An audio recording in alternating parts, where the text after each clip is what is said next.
Hi, welcome to టెక్నోగేట్ అండి.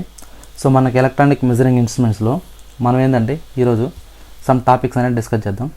అందులో first ఏంటంటే సెన్సిటివిటీ అంటే ఏంటి.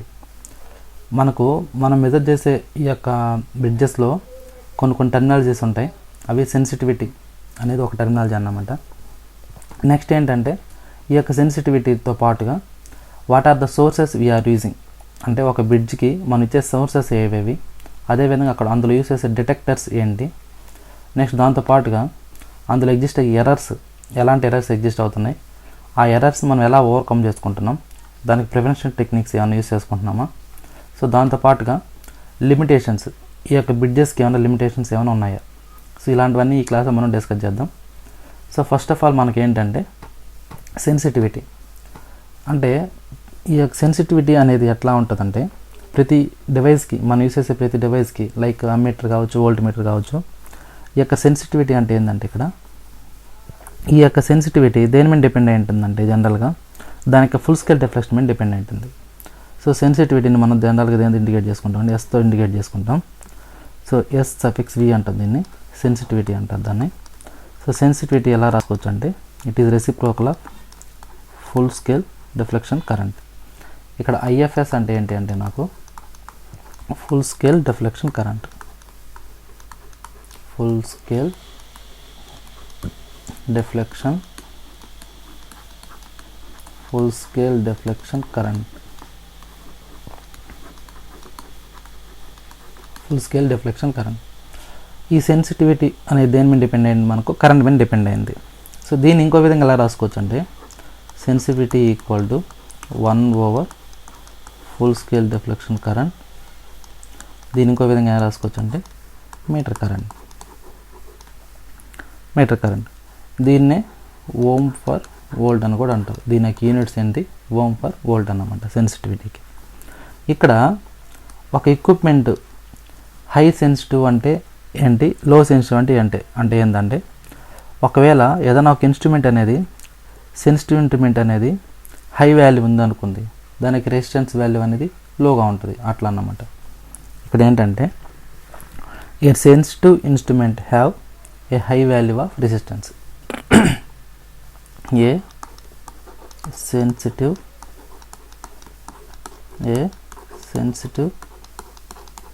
Instrument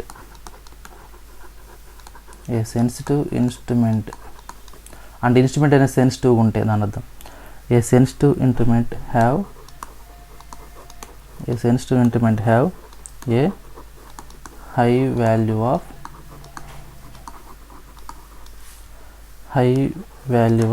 resistance.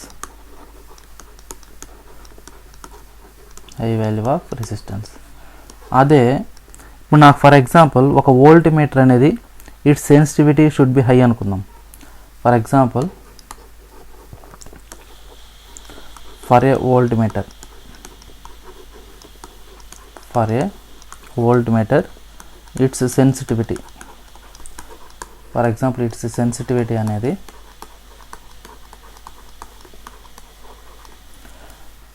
సెన్సిటివిటీ అనేది హైగా ఉందనుకున్నాం, షుడ్ బి హై.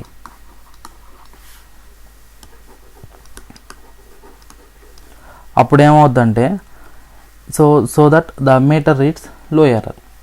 సో ఇక్కడ నాకు ఎప్పుడైతే వోల్ట్ మీటర్ యొక్క సెన్సిటివిటీ హైగా ఉంటుందో సో దట్ మీటర్ రీడ్స్ లో ఎర్రర్. అదేవిధంగా ఫర్ ఎగ్జాంపుల్ అమ్మీటర్ తీసుకున్నాం. ఫర్ అన్ అమ్మీటర్ ఇట్స్ దీంట్లో కూడా ఇప్పుడు ఫర్ ఎగ్జాంపుల్ అమ్మీటర్లో సెన్సిటివిటీ అనేది ఎక్కువ అనుకోండి. For an ammeter to more sensitivity అనుకుందాం.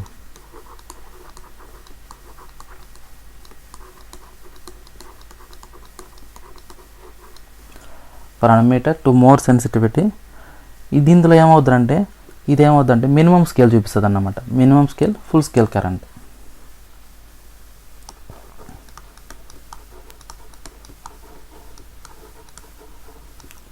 మినిమం వాల్యూ ఆఫ్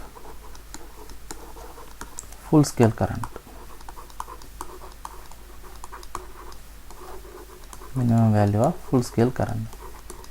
ఇక్కడ ఆల్రెడీ మనం ఈ ఫార్ములా ఇక్కడ ఆల్రెడీ ఫస్ట్ పాయింట్ అదే మెన్షన్ చేసాం. అంటే ఆ యొక్క సెన్సిటివిటీకి ఫుల్ స్కేల్ కరెంట్కి ఎలా ఉంటుంది అంటే నాకు ఇన్వర్స్ రిలేషన్ ఉంటుంది. ఓకే, సో దీన్ని బట్టి మనకు సెన్సిటివిటీ ఎలా ఉండాలంటే హై వాల్యూ ఉండాలి. సో అప్పుడే నాకు ఏమవుతుందంటే మనకు మెజర్ చేసే వోల్ట్ మీటర్లో ఎర్రర్ అనేది లోగా ఉంటుంది. అదే అమ్మీటర్ అనేది సెన్సిటివిటీగా ఉంటే minimum value of full scale current అనేది ఉంటుంది. ఓకే, ఇది సెన్సిటివిటీ. ఇప్పుడు ఈ ఫార్ములా అంటే ఈ కాన్సెప్ట్ యూస్ చేసి మనం ఏం చేస్తారంటే ఈ ప్రాబ్లం డిస్కస్ చేద్దాం. ఇక్కడ ఏంటంటే ఇక్కడ ఇచ్చిన డేటా ఏంటంటే ఇక్కడ ఈ d'Arsonval movement has sensitivity of 40,000 ohm for volt. ఇక్కడ నాకు సెన్సిటివిటీ ఇచ్చేసాడు వాడు ఎంత అంట 40,000 ఓం పర్ వోల్ట్ ఇది ఇచ్చేసాడు. ఇట్స్ ఇంటర్నల్ రెసిస్టెన్స్ అన్నాడు. ఇంటర్నల్ రెసిస్టెన్స్ అంటే మీటర్ యొక్క internal resistance 4,000 ohms. The resistance multiplier to convert 1 volt voltmeter ఇది అన్నాడు. ద రెసిస్టెన్స్ మల్టిప్లైయర్ అంటే ఆర్ఎస్ వాల్యూ కావాలి. ఈ ఆర్ఎస్కి ఆర్ఎంకి మీటర్ రెసిస్టెన్స్కి ఆర్ఎస్కి ఉన్న రిలేషన్ ఏంటి అంటే నాకు m-1 ఇంటూ ఆర్ఎం. ఇది ఆల్రెడీ మనం ప్రీవియస్ క్లాస్లో మనం డిస్కస్ చేసాం దీని ప్రాబ్లమ్స్. సో ఈ ఫార్ములా సో మల్టిప్లై రెసిస్టెన్స్ అంటే m-1 ఇంటూ ఆర్ఎం. ఇది ఎలా వచ్చింది ఏంటి అనేది ప్రీవియస్ క్లాస్ ఒకసారి చూడండి, మీకు అర్థమవుతుంది. ఓకే, ఇప్పుడు దీని వాల్యూ మనం కనుక్కోవాలి. ఇక్కడ m అంటే ఏంటి అంటే మల్టిప్లయర్ రెసిస్టర్. సో దీన్ని మనం ఎలా అనుకోవచ్చు అంటే B/Vm. దీనిలో నాకు Vm వాల్యూ తెలీదు, V వాల్యూ ఇచ్చేసాడు. V వాల్యూ ఎంత అంటే 1 volt.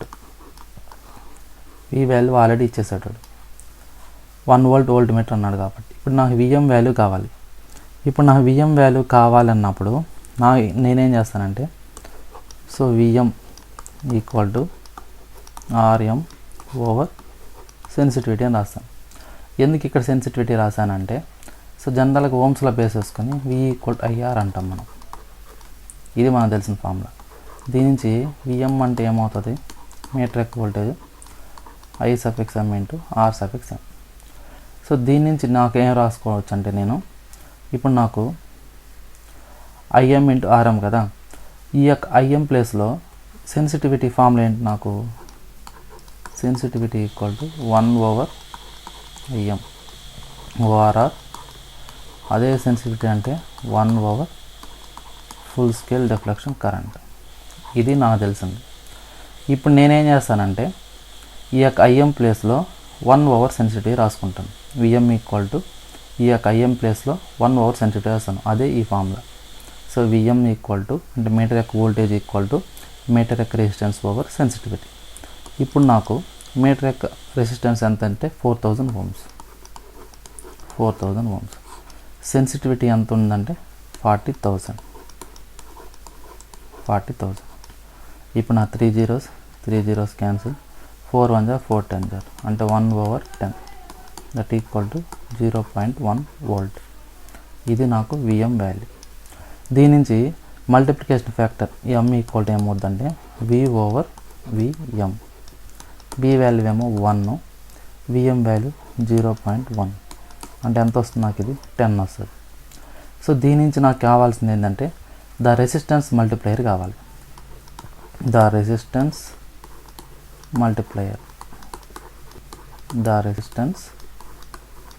మల్టిప్లైయర్ దీని వాల్యూ ఏమవుద్దంటే నాకు the resistance multiplier equal to m-1 into Rm. m అంటేనేమో 10 -1 ఇంటూ మీటర్ రెసిస్టెన్స్ ఎంత అంటే 4,000. సో ఇప్పుడు నాకు ఎంత వస్తుంది ఇది 9 ఇంటూ 4,000 అంటే దీని వాల్యూ 36,000 ohms. ఇదే నాకు కావాల్సిన వాల్యూ. ఓకే, సో ఈ విధంగా మనం ఏం చేస్తారంటే మనకు కావాల్సిన వాల్యూస్ని సెన్సిటివిటీ కాన్సెప్ట్ యూస్ చేసుకొని మనం ఇప్పుడు దాకా సిరీస్ రెసిస్టెన్స్ అనేది కనుక్కున్నాం. ఓకే, నెక్స్ట్ ప్రాబ్లం, నెక్స్ట్ చూడండి, నెక్స్ట్ కాన్సెప్ట్. నెక్స్ట్ ఏంటంటే sources. So sources and detectors అనేటివి ఏమేమి యూస్ చేస్తాం. సో జనరల్గా మనకి ఏంటంటే సోర్సెస్ అన్నప్పుడు ఏమేమి సోర్సెస్ ఉంటాయంటే నాకు లో ఫ్రీక్వెన్సీ, హై ఫ్రీక్వెన్సీ అనే 2 కాన్సెప్ట్స్ ఉంటాయి నాకు. ఇక్కడ ఫస్ట్ సోర్సెస్ అన్నప్పుడు లో ఫ్రీక్వెన్సీ అంటే ఏంటంటే పవర్ లైన్ సప్లైని లో ఫ్రీక్వెన్సీ అంటారు. అదే హై ఫ్రీక్వెన్సీ అంటే ఏంటంటే ఎలక్ట్రానిక్ ఆసిలేటర్లు యూజ్ చేసే దాన్ని హై ఫ్రీక్వెన్సీస్ అంటారు. సో ఇక్కడ ఏంటంటే మనకి ఇళ్లలో వచ్చే సప్లై ఏంటి అంటే లో frequency, that is nothing but power line. అదే కమ్యూనికేషన్ నెట్వర్క్ మొబైల్ ఫోన్స్కి వచ్చేది ఏంటంటే హై ఫ్రీక్వెన్సీ. సో వాటిని అంతా మొబైల్ ఫోన్స్ కాబట్టి ఇక్కడ వీటిని ఏమంటారంటే ఎలక్ట్రానిక్ గూడ్స్ అంటారు. ఓకే, ఇక్కడ ఏంటంటే ఈ సోర్సెస్, ఫస్ట్ సోర్సెస్ చూద్దాం. ఫస్ట్ ఏంటంటే సోర్సెస్. ఈ సోర్సెస్లో ఫస్ట్ మనం ఏం చేస్తారంటే ఫర్ లో ఫ్రీక్వెన్సీ మనం యూస్ చేసేది ఏంటంటే ఇక్కడ పవర్ లైన్ సప్లై అనేది దాన్ని యూస్ చేసుకుంటాం. Power line supply for low frequency power line supply అనేది యూస్ చేసుకుంటాం. Power line supply is the source.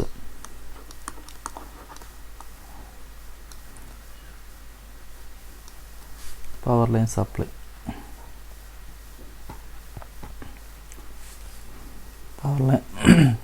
Supply is used as the source. Power line supply is used as the source to the bridge circuit. మనం ఏదైతే తీసేసుకున్నామో bridge అనేది ఆ బ్రిడ్జ్కి ఇస్తాం అన్నమాట. Okay, for low frequency power line supply is used as the source to the bridge circuit. అదే నీకు for example for high frequency అనుకుందాం. For high frequency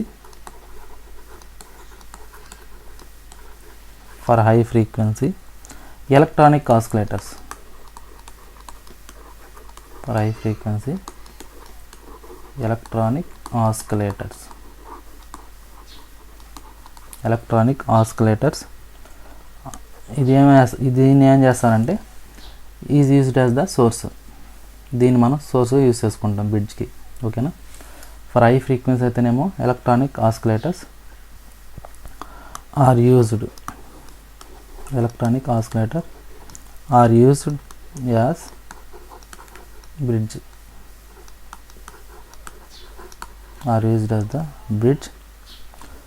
source supply.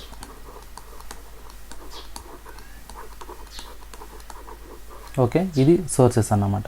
లో ఫ్రీక్వెన్సీ అయితేనేమో పవర్ లైన్, హై ఫ్రీక్వెన్సీ అయితేనేమో electronic oscillators అనేది అన్ని use చేసుకుంటాం sources.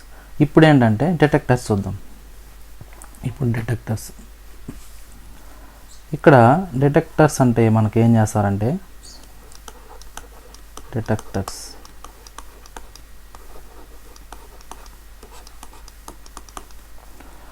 ఇక్కడ డీసీ సప్లై అయితేనేమో గాల్వానోమీటర్ యూస్ చేసుకుంటాం, ఏసీ సప్లై అయితేనేమో డిటెక్టర్స్ అనేదాన్ని యూస్ చేసుకుంటాం.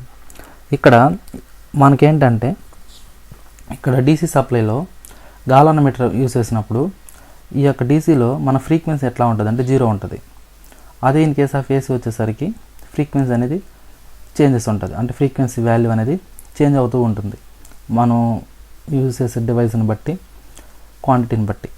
ఇప్పుడు ఫర్ ఎగ్జాంపుల్ మనం ఏంటంటే డిటెక్టర్ దాని యొక్క రేంజ్ ఆఫ్ ఫ్రీక్వెన్సీ చూద్దాం. డిటెక్టర్ ఆపరేటింగ్ ఫ్రీక్వెన్సీ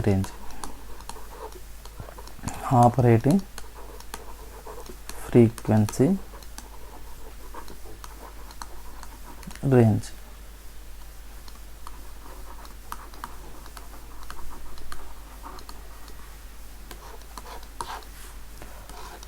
ఫస్ట్ ఏంటంటే వైబ్రెంట్ గాల్వానోమీటర్. వైబ్రెంట్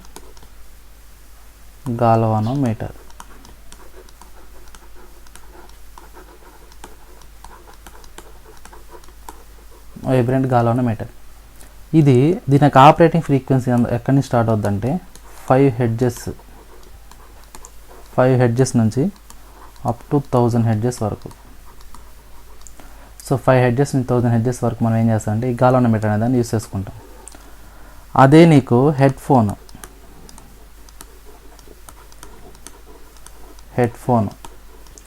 దీని యొక్క ఆపరేటింగ్ ఫ్రీక్వెన్సీ ఎంత ఉంటుందంటే నాకు 250 హెడ్జెస్ నుంచి ఈ యొక్క హెడ్ ఫోన్ అనేది 250 హెడ్జెస్ నుంచి 3 kilo hertz or 4 kilo hertz వరకు యూస్ చేసుకుంటాం అన్నమాట. 4 కిలో హెడ్జెస్ అంటే 3000 నుంచి 4000 వరకు యూస్ చేసుకుంటాం. అదే నాకు నెక్స్ట్ ఏంటంటే tuned amplifier circuit, tuned amplifier detector.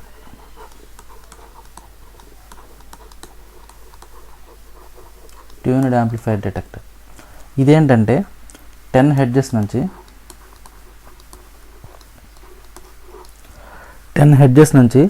100 kilo hertz వరకు యూస్ చేసుకుంటాం.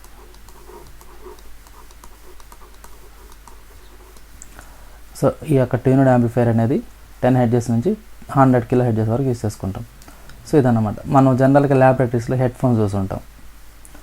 ఓకేనా, ఇది sources, detectors. So next topic ఏంటంటే ఇప్పుడు important errors and then prevention చూద్దాం. సో జనరల్గా మనకు ఈ యొక్క బ్రిడ్జెస్లో సమ్ ఎర్రర్స్ అనేది ఎగ్జిస్ట్ అవుతాయి. ఆ ఎర్రర్స్ ఏంటంటే స్ట్రే కెపాసిటెన్స్ ఎఫెక్ట్ అనేసి, మ్యూచువల్ ఇండక్టెన్స్ ఎఫెక్ట్ అనేసి ఇట్లాంటివి వస్తూ ఉంటాయి. సో ఈ యొక్క ఏసీ బ్రిడ్జెస్లో మనం యూస్ చేసేది ఏంటంటే ఇండక్టర్స్, కెపాసిటర్స్ ఇలాంటివి యూస్ చేసుకుంటాం. సో ఎప్పుడైతే నాకు ఈ యొక్క ఇండక్టర్స్, కెపాసిటర్స్ ఉన్నాయో సో దాంట్లో due to electrostatic effect, due to magnetic effect, so దీనివల్ల నాకేమవుతుందంటే ఎర్రర్స్ అనేవి ఎగ్జిస్ట్ అవుతాయి. సో దాంతో పాటుగా ఇంకోటి ఏంటంటే ఇక్కడ మనం యూస్ చేసే సప్లై అనేది ఏంటంటే ఏసీ సప్లై ఎప్పుడైతే యూస్ చేస్తున్నామో అందులో అన్వాంటెడ్ హార్మోనిక్స్ అనేవి ఉంటాయి. ఈ యొక్క హార్మోనిక్స్ వల్ల ఏమవుతుందంటే నాకు హార్మోనిక్ డిస్టార్షన్ అనేటివి ఎగ్జిస్ట్ అవుతుంది. సో దానివల్ల కూడా నాకు ఎర్రర్స్ అనేవి ఎగ్జిస్ట్ అవుతాయి. సో ఇప్పుడు నాకేంటంటే ఎర్రర్స్ చూద్దాం.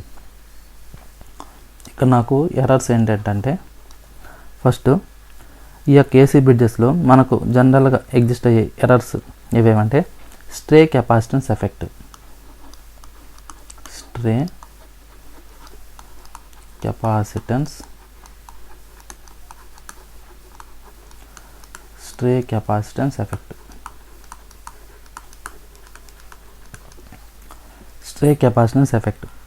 ఇది ఎగ్జిస్ట్ అవుతుంది అన్నమాట. ఇది ఎందుకు ఎగ్జిస్ట్ అవుతుందంటే due to electrostatic potential difference. ఇది ఎందుకు ఎగ్జిస్ట్ అవుతుందంటే due to electrostatic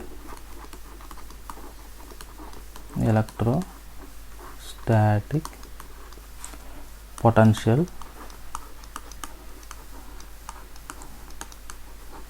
difference.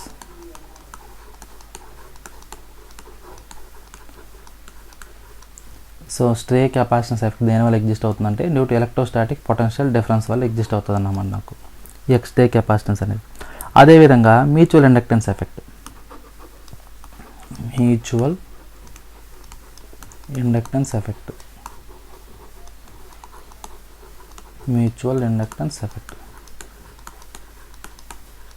So మనం బ్రిడ్జెస్లో జనరల్గా ఇండక్టర్, కెపాసిటర్స్ యూస్ చేస్తాం కాబట్టి ఈ యొక్క ఎర్రర్స్ అనేది ఎగ్జిస్ట్ అవుతాయి. ఇది దేనివల్ల అవుతుందంటే డ్యూ టు మ్యాగ్నెటిక్ కప్లింగ్. ఈ యొక్క మ్యూచువల్ ఇండక్టెన్స్ ఎఫెక్ట్ ఎందుకు ఎగ్జిస్ట్ అవుతుందంటే due to magnetic coupling.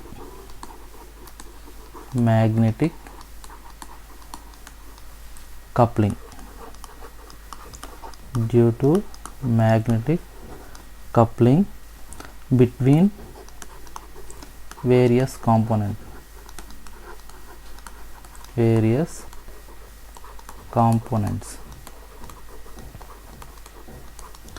Due to various components అంటే బ్రిడ్జెస్లో మనం జనరల్గా different types of component use చేస్తాం కాబట్టి వాటిలో ఈ యొక్క మ్యాగ్నెటిక్ కప్లింగ్ అనేది ఎగ్జిస్ట్ అవుతుంది అన్నమాట between various components in the bridge.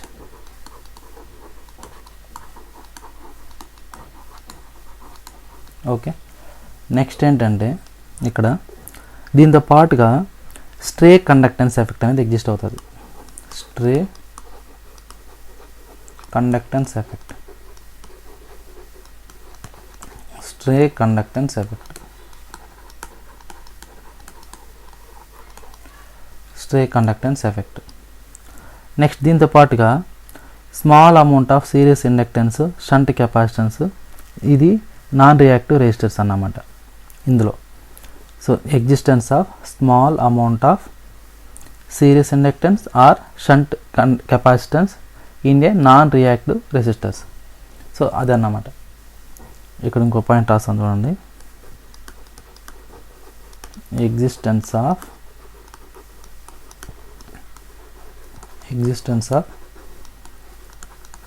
small amount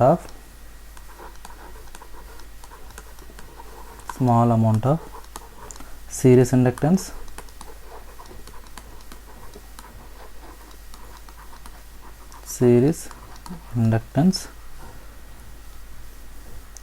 or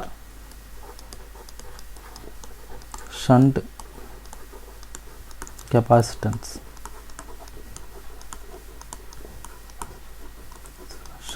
capacitance in a non-reactive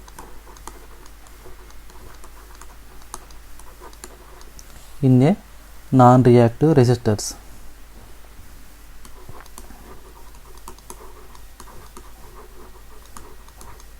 okay, ఇదన్నమాట. సో ఇవి మనకు ఎగ్జిస్ట్ అయ్యే ఎర్రర్స్. ఈ యొక్క ఎర్రర్స్ని మనం ఏం చేస్తారంటే, ఈ యొక్క ఎర్రర్స్ని ఓవర్కమ్ చేసుకోవడానికి సమ్ టెక్నిక్స్ అనేది యూస్ చేసుకుంటాం. అందులో ఫస్ట్ది ఏంటంటే ప్రివెన్షన్ టెక్నిక్స్ చూద్దాం. ఇప్పుడు నాకేంటంటే ప్రివెన్షన్ టెక్నిక్స్, ఈ యొక్క ప్రివెన్షన్ టెక్నిక్స్ ఇక్కడ చూద్దాం. ప్రివెన్షన్ ఆఫ్ రెడ్యూసింగ్ ఎర్రర్స్,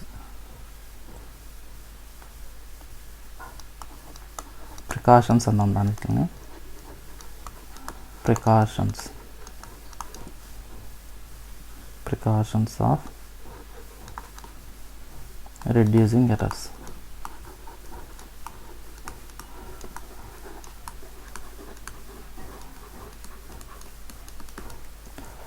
ఇందులో ఫస్ట్ ఏంటంటే హై క్వాలిటీ కాంపోనెంట్స్ అనేవి యూస్ చేయాలి. First high quality components, high quality components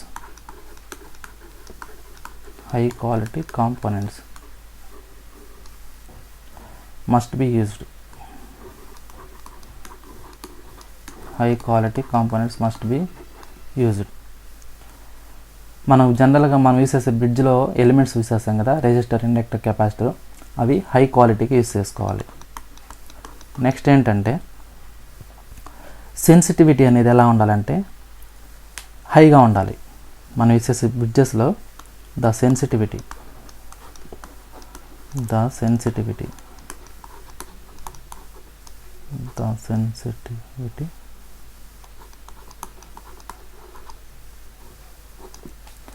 so sensitivity ఎలా ఉండాలంటే, నాకు sensitivity of the bridge must be very high. The sensitivity of the bridge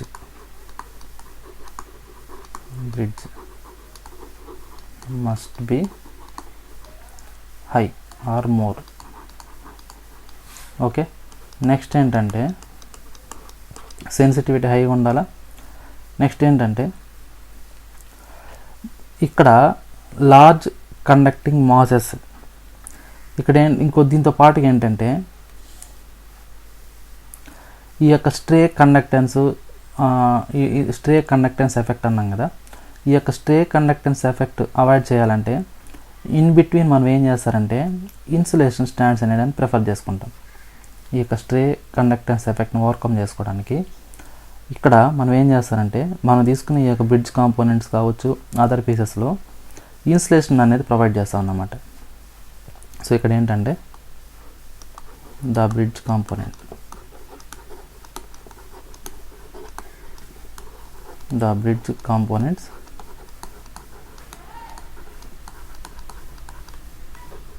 and other pieces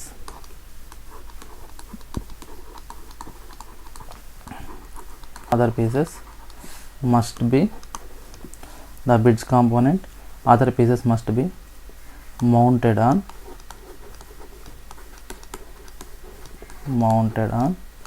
insulation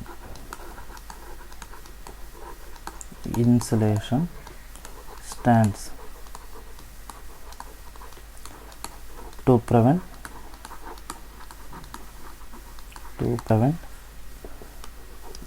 stray conductance effect. Stray conductance effect. Stray conductance effect. Okay, next ఏంటంటే ఈ యొక్క eddy currents కూడా ఉంటాయి అన్నమాట ఇందులో. ఆ ఎడ్డీ కరెంట్స్ని ఓవర్కమ్ చేసుకోవడానికి మనం ఏం చేస్తామంటే లార్డ్ కండక్టింగ్ మాసెస్ ఎలిమెంట్స్ అనేదాన్ని యూస్ చేసుకుంటాం. సో దాంతోపాటుగా మనం ఇక్కడ యూస్ చేసే సప్లై అనేది ఏసీ సప్లై యూస్ చేస్తాం కాబట్టి ఆ ఏసీ సప్లై హార్మోనిక్స్ డిటెక్షన్ కోసం ఫిల్టర్స్ అనేదాన్ని యూస్ చేసుకుంటాం. ఓకేనా? సో ఇదన్నమాట. సో ఇక్కడ నాకు హార్మోనిక్ డిటెక్షన్ కోసం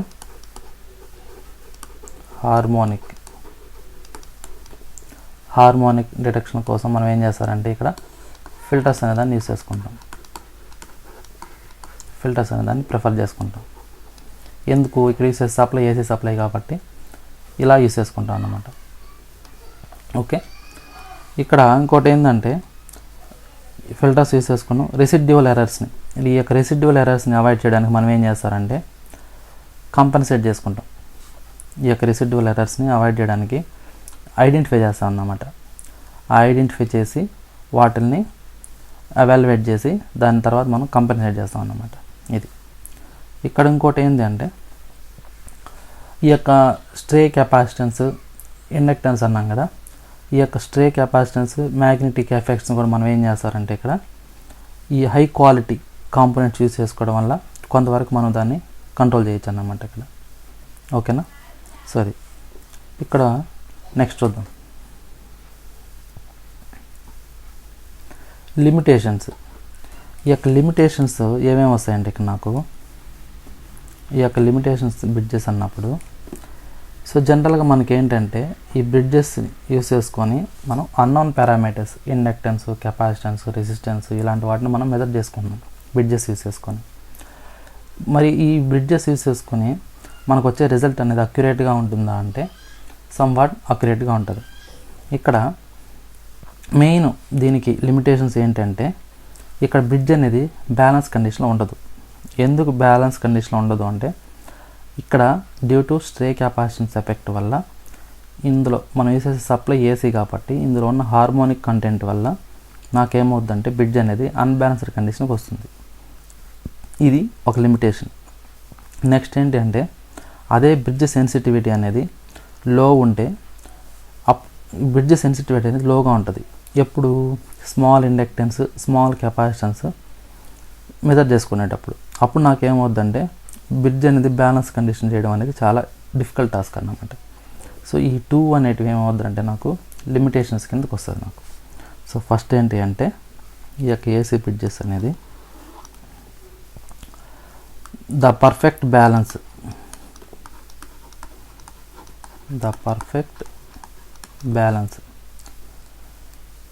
ఇక్కడ పర్ఫెక్ట్ బ్యాలెన్స్ అనేది చేయడం చాలా డిఫికల్ట్ టాస్క్ అన్నమాట. The perfect balance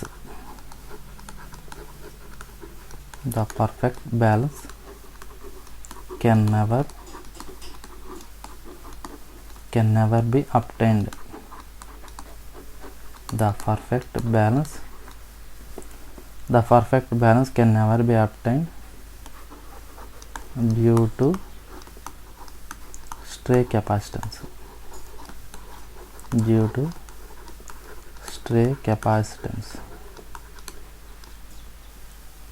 And presence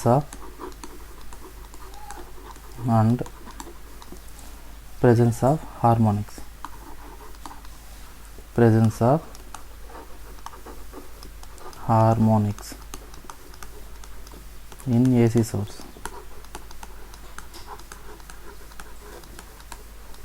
okay, next one ఏంటంటే the sensitivity the sensitivity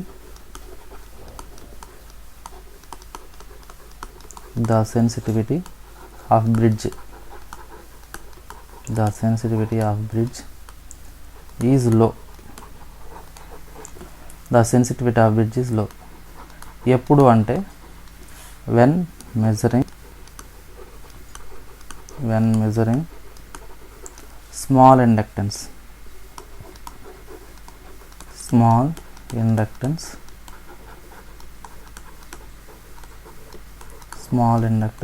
and capacitances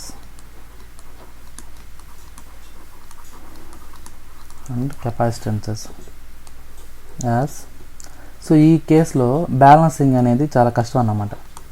as balancing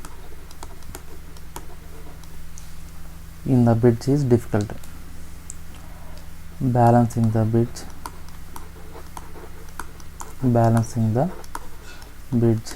in difficult task.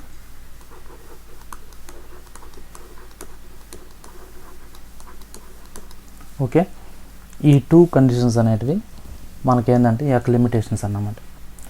Bridge మనం యూస్ చేసే ఏసీ సప్లై యూస్ చేస్తున్నాం, దాంతో పాటుగా ఈ యొక్క కెపాసిటెన్స్ ఎగ్జిస్ట్ అవ్వడం వల్ల నాకేమవుద్దంటే ఇది బ్యాలెన్స్ అనేది కష్టం అవుతుంది. బ్రిడ్జ్ బ్యాలెన్స్ కండిషన్ అనేది ఎగ్జిస్ట్ అవ్వదు. సో దాంతో పాటుగా మనం ఇక్కడ ఎప్పుడైతే స్మాల్ ఇండక్టెన్స్ కెపాసిటెన్స్ మీద చేసుకునేటప్పుడు ఈ బ్రిడ్జ్ అనేది బ్యాలెన్సింగ్ చేయడం డిఫికల్ట్ అన్నమాట. ఎందుకు అంటే ద సెన్సిటివిటీ ఆఫ్ బ్రిడ్జ్ అనేది లోగా ఉంటుంది కాబట్టి. సో ఈ టూ అనేది నాకు ఏమొస్తుందంటే లిమిటేషన్స్ ఆఫ్ ఏసీ బ్రిడ్జెస్ కిందకి వస్తాయి. ఇది లిమిటేషన్స్ అన్నమాట ఏసీ బ్రిడ్జెస్ కింద. ఓకే, సో ఈ క్లాస్లో మనం లిమిటేషన్ చూసాం, ఎర్రర్స్ చూసాం, వాటి యొక్క డ్రాబ్యాక్స్ చూసాం, వాటిని ఎలా ఓవర్కమ్ చేసుకుంటాం చూసాం. సో దాంతో పాటుగా సెన్సిటివిటీ చూసాం, అదేవిధంగా సోర్సెస్ చూసాం, ఏ సోర్సెస్ యూస్ చేసుకుంటాం, ఎలాంటి డిటెక్టర్స్ యూస్ చేసుకుంటాం. సో ఇదన్నమాట. సో అప్ టు ఇప్పుడు వరకు అందరికి అర్థమైందని అనుకుంటున్నాను నేను. Okay, thank you.